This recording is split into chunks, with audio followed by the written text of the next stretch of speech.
अजीतमल विकासखंड में पहली बार बाबा के बुलडोजर ने दिखाया दमखम। विकासखंड अजीतमल के लेखपाल मोहित श्रीवास्तव ने चलवाया बुलडोजर। मुख्यमंत्री पोर्टल पर शिकायत कर खाद्य के गड्ढों के लिए छोड़ी गई जमीन पर नामदर्ज लोगों द्वारा पक्का निर्माण कर अतिक्रमण कर लिए जाने की शिकायत की गई थी। तहसील प्रशासन द्वारा जिसकी जांच की गई तो शिकायत सही पाई गई, जिसके चलते सोमवार को उप जिला अधिकारी अजीतमल अखिलेश कुमार की उपस्थिति में राजस्व टीम कृष्णवीर, कानूंगो, मोहित श्रीवास्तव, शिव सागर, राजेंद्र सिंह बघेल एवं पुलिस टीम में चौकी इंचार्ज अच्सू देवेंद्र कुमार, ग्राम पंचायत प्रधान सहित ग्राम पंचायत सौहारी के मजरा मदन सिंह का पूर्वा में गाटा संख्या 131 रकवा 77 पर ब्रजेंद्र सिंह पुत्र साहब सिंह द्वारा किए गए पक्के अवैध निर्माण को बेलडोजर चलवा कर ढहा दिया गया तथा खाद्य के गड्ढों के लिए छोड़ी गई जमीन को कब्जा मुक्त कराया गया है। इस तरह की कार्रवाई से विकासखंड अजीतमल में भू माफियाओं के अंदर दहशत का माहौल है। रिपोर्टर गौरव सिंह, औरैया जी, भारत न्यूज।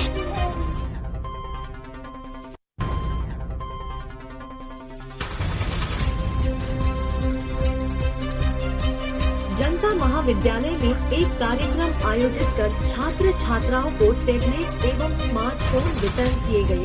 अजीतमल कार्यक्रम का शुभारंभ मुख्य अतिथि सांसद रामशंकर कठेरिया ने ब्लॉक प्रमुख रजनीश पांडे एवं अध्यक्षता कर रहे प्रबंध समिति के अध्यक्ष सुनील कुमार दुबे के साथ मां सरस्वती के चित्र पर माल्यार्पण दीप प्रज्वलित किया। कार्यक्रम को संबोधित करते हुए उन्होंने कहा कि उत्तर प्रदेश के मुख्यमंत्री द्वारा छात्र छात्राओं के लिए चलाई जा रही स्मार्टफोन एवं टैबलेट योजना बहुत ही सराहनीय योजना है, जिससे युवाओं को नई दिशा मिलेगी।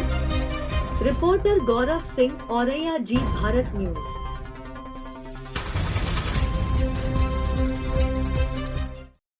तो उस समय जो प्रिंसिपल की ऊंचाई थी, शिक्षकों की ऊंचाई थी, वो आज नहीं है। ये थोड़ी कड़ी सच्चाई है। हर क्षेत्र में कमी हुई है।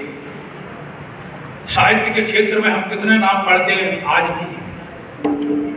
धर्म के क्षेत्र में कितने बड़े बड़े संत हुए, आज नहीं।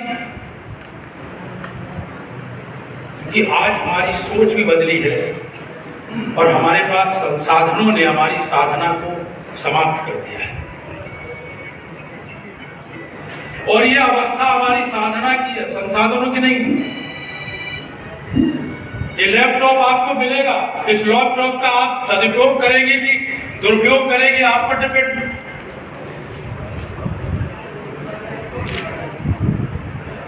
जब मुख्यमंत्री जी ने बांटा, सरकार ने बांटा, वो एक प्रोसेस हो सकता है, वो कोई इंपॉर्टेंट बात नहीं है। राजनीतिक रूप से हम कुछ भी करें। महत्वपूर्ण बात यह है कि हम सब जिस अवस्था में हैं, उस अवस्था में सब प्रकार की कठिनाइयों में भी अपने आप को गढ़ना कैसे, अपने आप को बनाना कैसे। हम कई बार ये उदाहरण देते हैं। एक आईएएस डॉक्टर नीलरतन का नाम हम सुनाते हैं। बुलंदशहर में डीएम थे एक समय, जब मैं वहां संघ का प्रचारक था। बाद में वो कमिश्नर बन गए। बाद में मायावती जी मुख्यमंत्री थी तो वो उनके ओएसडी बन गए। बाद में जब केंद्रीय शिक्षा मंत्री बना तो मेरे ओएसडी बने वो। तो मैंने उनसे पूछा कि तुम कितने भाई का? 4 भाई। तो वो टूंडला के एक गांव में पढ़े, एक ही प्राइमरी में पढ़े, 4 भाई पढ़े। डॉक्टर नीलरतन आईएएस बन गए, उनकी पत्नी डॉक्टर एम्स में, और उनके 3 बच्चे अमेरिका में इंजीनियर, और उनके 3 भाई टूंडला के गांव में रहते हैं आज भी। उनके 3 के बच्चे आज गांव में मजदूरी करते हैं।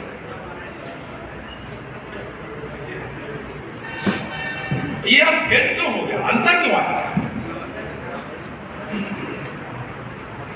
अब किस्मत की बात आ जाती है। कोई कहता है कि नहीं, उनकी किस्मत में अच्छी बात थी इसलिए वो बन गए। कोई कहता है कि गिरोह का फेर था, गिरोह का प्रभाव था, उनके में शनि बैठा था, उनके में गुरु बैठा था, उनके में राहु आके अटक गया। क्योंकि आजकल ज्योतिष की भी बहुत चर्चा हो रही है, ज्योतिष शास्त्र की, वास्तु शास्त्र की, इनका प्रभाव भी है जीवन में। जिस किसी ने भी देखा है तो उसकी सच्चाई उसको महसूस भी हुई है।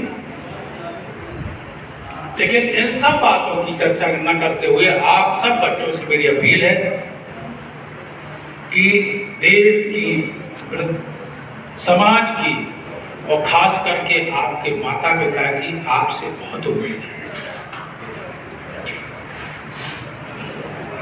बहुत उम्मीद है।